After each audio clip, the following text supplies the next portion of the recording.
बेखौहाय उदालगुरि डिस्ट्रिक्ट एक्स NDFB United फरामा BTR रेकर्डनि सागानगिरि आरो एनडिएफबिनि दागिरि आफादगिरि मानिनां डिआर नाब्लानि गनाय आरो बिथांजों लोगोसे जेलाव थानाय गासैबो एनडिएफबिनि लिडार्स आरो केडार्सफोरनि गनायनि थाखाय सोरखारनियाव दाबि खालामनानै बे हाबाफारिखौ लादों आरो बेयाव लोब लोब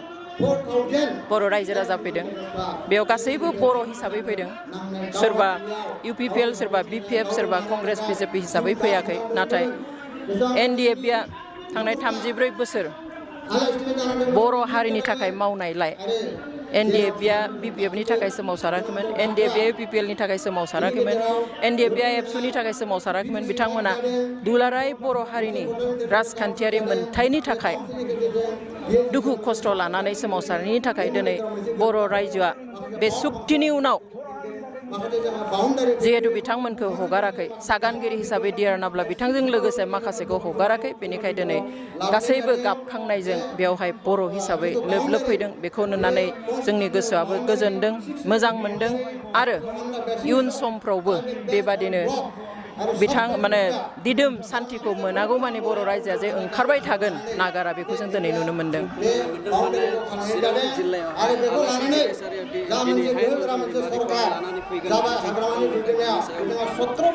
ना बेखौथ' खालामखाबाय अलरेडि थांनाय 22 जुलाइआव हठात गुवाहाटी सेन्ट्रेल जेलनिफ्राय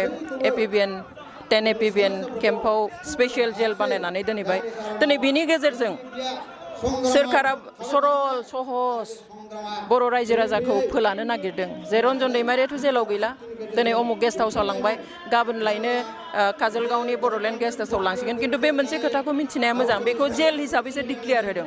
बे स्पेसियेल जेलसो जागोन बेयाव खथा मोननैल' होगोन आरो बेखौहाय लहानि दरजा होनानै थाला मारिना दोननाय जागोन आरो सोरगिदिं दिनै